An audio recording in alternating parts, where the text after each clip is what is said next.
country girl driving my John Deere tractor down the interstate. It's just like, where are y'all going so fast? You know, and you were not used to that. And if you're a winter visitor and you've never been here in the summertime, you have no idea. There's like no traffic. Yeah. And I mean, I can think of times in the middle of the summer being on 4th Avenue, you know, up about 3rd Street where the historic Coronado Motel is up there.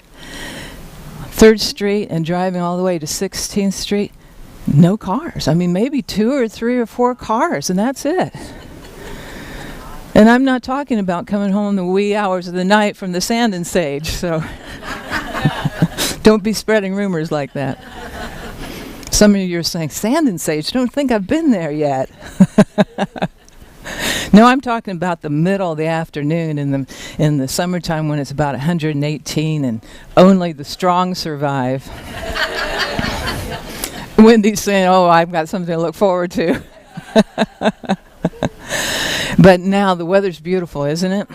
And of course there's more traffic because all of you are here and we're thankful you are. But I have a memory of being, this was a few years ago, and it was about this time of year. The weather was beautiful, and I was out running errands in my sporty little minivan, and just having a great time and listening to music and jamming with some tunes. And I was on 16th Street.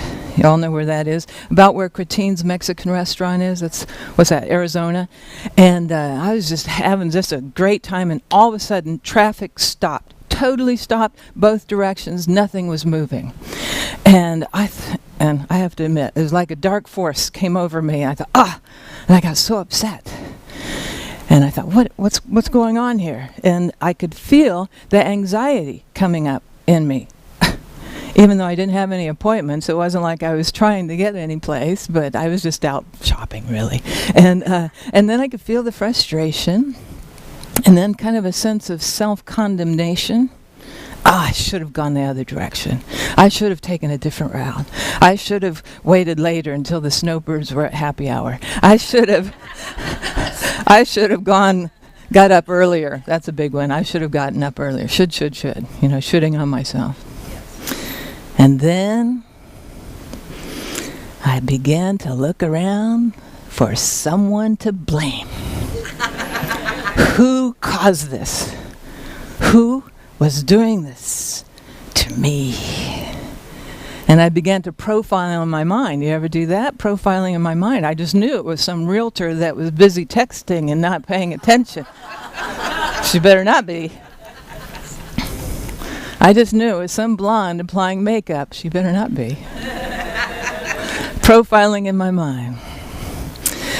And so as I'm all caught up in my own little self there, then all of a sudden the voice said, hey, remember, you are the lie of the world. And everyone else is the lie of the world. Isn't that a marvelous truth? And not only that, but you and I are here at this specific time in the history of our planet.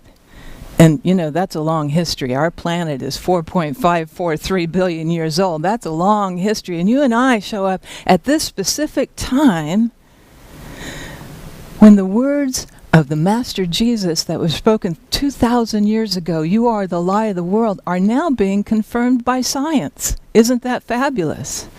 Quantum scientists have discovered that our bodies are made of light particles called biophotons. You've heard me speak of those before. Biophotons. Every cell in our body emits hundreds of thousands of these light particles. And biophotons are stored in our cells. They run through our nervous systems. They help the cells to transfer information and to communicate. All living things possess biophotons. The food that we eat, the water we drink, our human bodies, all living organisms are made of these light particles called biophotons. And the more light being emitted from the cell, the greater the vitality. What does that say to you? The greater the light, the greater the vitality. And another fantastic thing is that we humans have the ability to elevate the level of biophoton emissions coming from our bodies. You know how we do that? Through our thoughts and our intentions.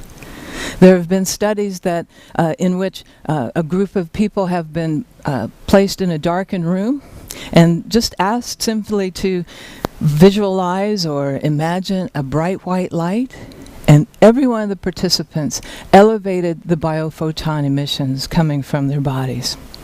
So we have the ability to change ourselves at this very fundamental level. And it's been proven that these changes in this subtle energy have an effect on our health and our vitality, have an effect on our consciousness, and promote longevity. Isn't that fabulous? So we come to this spiritual center and we seek to correlate the most recent findings in science with the ancient wisdom and the universal truths from long ago. And we come here and we remember and we realize that there's only one light, and we're made of that light. And so we celebrate this and we talk about it and we affirm it and we sing about it, and then we walk out the door and something happens. We get stuck in traffic. We get a late charge on our credit card, or maybe some greater upheaval, like we get some news from the doctor or the attorney that we don't want to hear. Something happens and we think, well, how could that be if everything's light? Something other than sunshine and beams of light. And we get to thinking. We don't want to admit it, but we're kind of thinking, there must be something out there. Something other than light. Something not light. There must be something out there that's thwarting my efforts, putting the kibosh on what I want to do, working against me, me, me, me, me. So we take our attention off of the light. We place our full attention on this so-called darkness, this illusion. I call it a mind mirage. So we put our full attention on this mind mirage, and then we begin to dress it up, put clothes on it. Before you know it, it seems so real. And we've got our personal story that we can go home and tell our sweetheart how difficult our day was, poor me. Oh, unbelievable. You wouldn't believe what happened. Everything was going great, and then this happened, poor me. We forget all about the light. The light gets buried beneath our drama of darkness.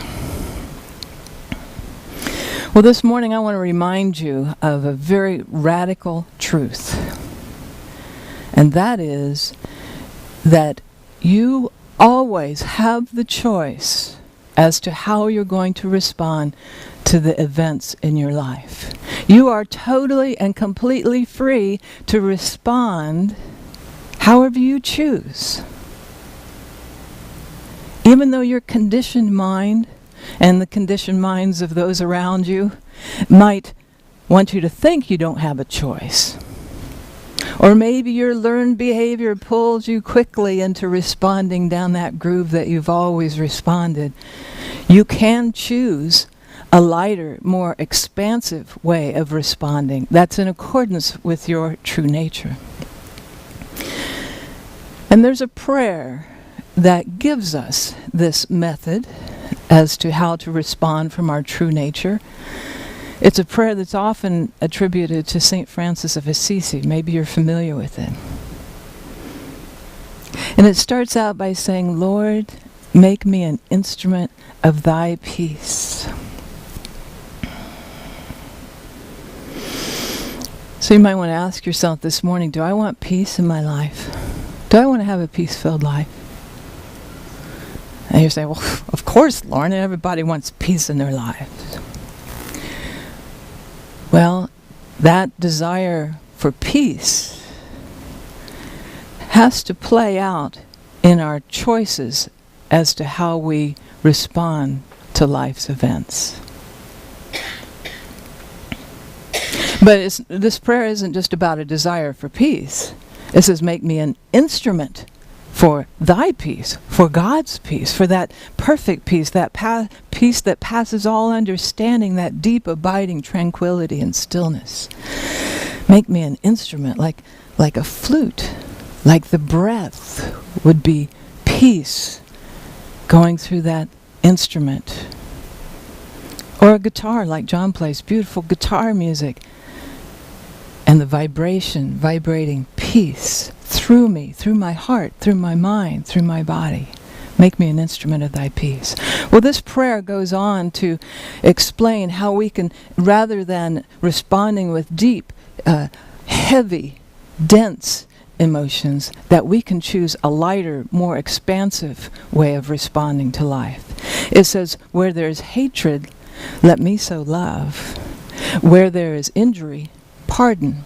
Where there is doubt, faith. Where there is despair, hope.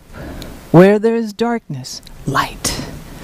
And where there is sadness, let me sow joy. You can tell that all those responses are in alignment with our true nature. Love, light, joy, faith, things like that. It says that, in this situation there's a lot of hatred being shown. Lots of anger, maybe, or irritation or frustration, people waving their hands, saying some nasty things.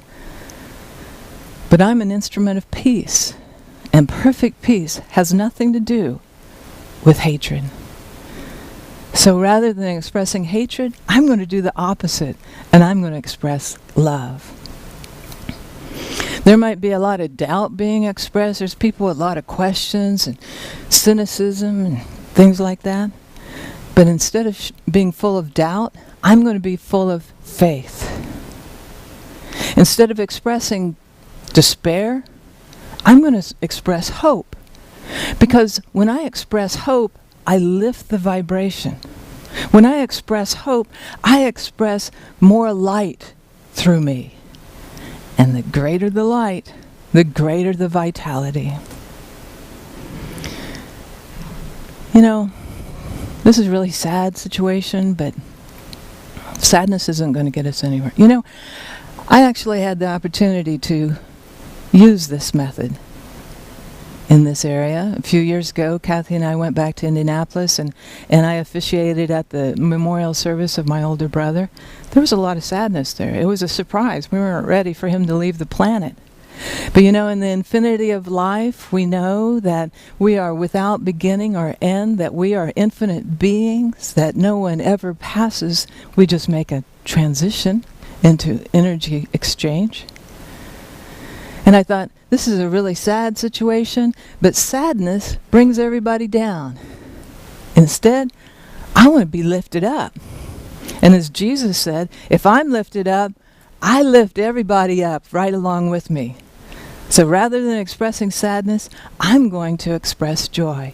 Might be kind of strange, it might be kind of difficult to do, but I'm going to lift the vibration, and I'm going to express more light through me. We are here. I just realized I didn't finish my story about being stuck in traffic, did I?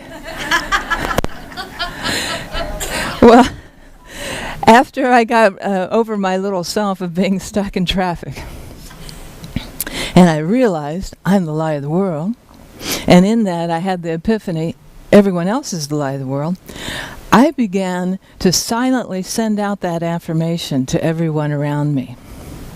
Hey, you in that convertible, you are the lie of the world. You in that $300,000 motorhome up there, you are the lie of the world. You walking on the street, you are the lie of the world. And after a while, traffic got to moving so smoothly, I had a hard time keeping up. You are the lie of the world, you are the lie of the world, you are the lie of the world, you are the lie of the world. And guess what? I felt great.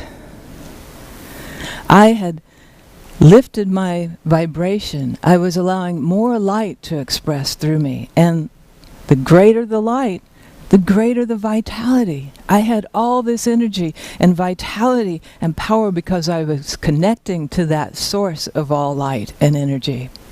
I had up-leveled my biophoton emissions. We're here to remember that we are made of the light. The light is what we are. And we're here to shine the light through those illusions of fear and darkness, and to shine that radiance into all that we are and all that we do. You really are here to light up the world. Are you ready to do that? Yes. May it be so. And so it is.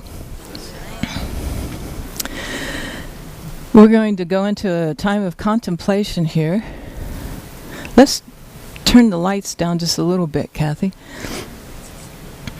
Our lights are so bright. We've elevated our biophoton.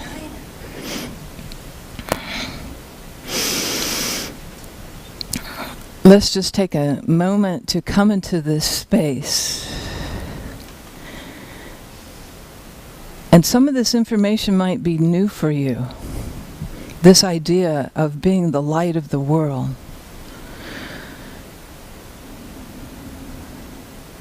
Allow yourself to just bring up any doubts or questions and allow the light to shine on those, the light of truth. Fill your mind, fill your heart. And we also talked about the idea that we can respond differently. Even in a sad situation, we can be the joy of God. Even amid confusion and doubt, we can be full of faith and express the wisdom of God.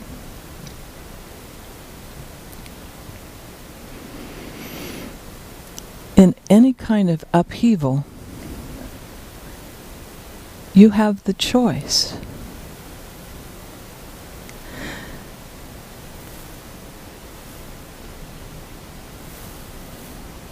If any feeling or thought of doubt comes up for you, just send it back into the nothingness from where it came, and fill your mind and your heart with the truth of your being.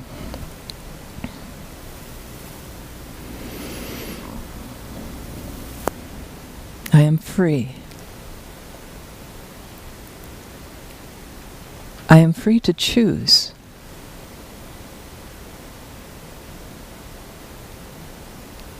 In every situation, I can choose a lighter, more expansive response.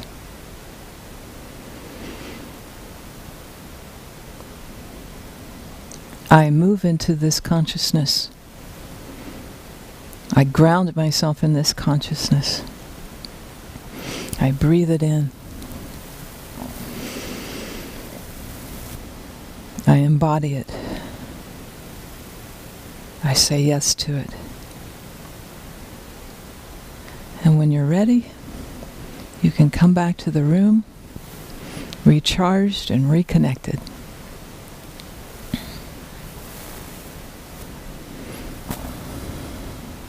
Yes?